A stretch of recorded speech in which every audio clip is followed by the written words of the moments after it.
Hi, welcome to Roldy Plays. It's nice to be back. But I only came back to make this video, to clarify all the discussions in the game of Dragon Nest 2 Evolution or DN2, on what is the difference between crit hit, crit damage or final damage and whether what to prioritize. These three stats, as DN2 call it attributes, are the ones driving your character's attack damage, with its unique properties. Let's start with crit hit. We will call crit hit as CH from this point on. CH works in conjunction with crit damage, which we will talk about later, to have your attacks do critical hits, or the yellow ones you see on your screen when you do hits.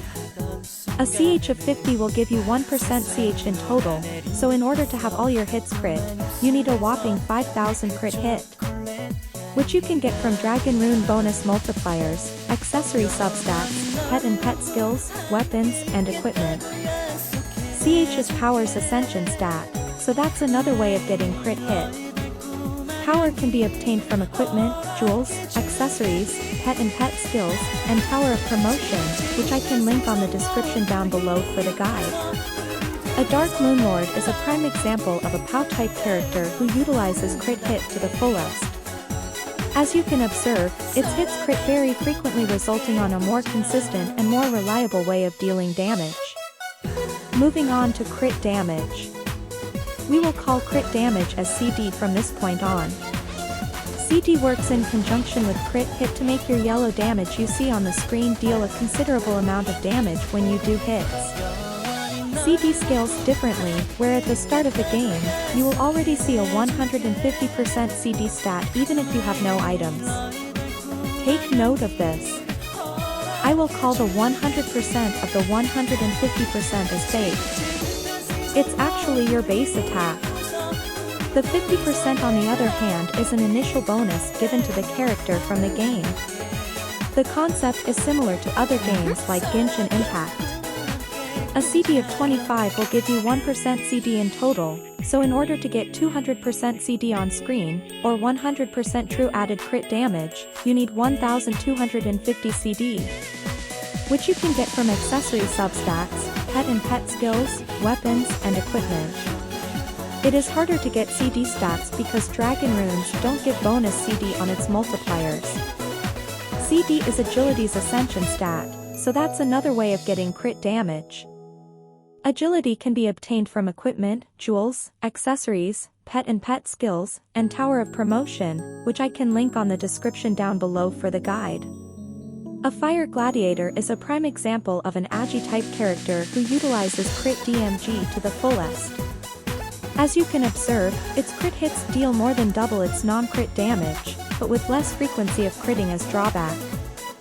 That's why agility scaling characters like this, Agi Guardians, Agi Snipers or Agi War Mages has the potential to scale well late game, as CD has no limit or cap. Now last but not least, final damage. We will call final damage as FD from this point on. FD is straightforward. All your damage is credited, then your FD will be added to it. For example, if your FD says 50%, add all crits and whatnot, times 1.5. That's it. An FD of 50 will give you 1% FD in total, so in order to have double the damage without hassle, you need a whopping 5000 final damage.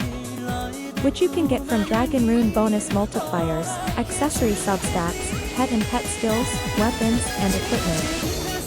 FD is Intelligence Ascension stat, so that's another way of getting final damage. Intelligence can be obtained from me, equipment, jewels, accessories, pet and pet skills, and Tower of Promotion, which I can link on the description down below for the guide. A Light War Mage is a prime example of an int-type character who utilizes final damage to the fullest. As you can observe, its volume hitting, spammability, and cooldown reduction pairs well with consistent damage given by final damage. Now let's address the elephant in the room, the big question. I'm confused, sir, lots of numbers. What should I prioritize? The short answer is this. If your CD is less than 200% and you are not an Agi scaling character, go for FD. If your CD is more than 200% and especially if you are an AGI scaling character, by all means go for either CD or CH. Both will work just fine and better than FD, but balancing is also important. The explanation, well, it's kind of complicated, but it goes like this. If you put a graph on it, FD scales additively, like a flat line on a linear graph, while CD and CH scales multiplicative, like an ascending line on a linear graph. The break-even, as we call it, is at 1250 CD or 200% crit damage on your DN2 screen. That means any crit you will do will be double the amount of your initial damage. At 200% CD, any increase in CH will have the same value with FD. Don't get it? Put it like this. A stat line of this particular Light War Mage will not fare as well if it prioritized adding more crit hit, as its CD multiplier of 187%, or 87% true added CD, will be below the flat simple additive damage from the FD. So his build makes sense to have his FD go higher than the other two. In formula terms, it will look like crit hit, multiplied by crit damage, open and close parenthesis, plus, final damage. So I think that's it. Hopefully you gain some knowledge with how to approach CH, CD and FD.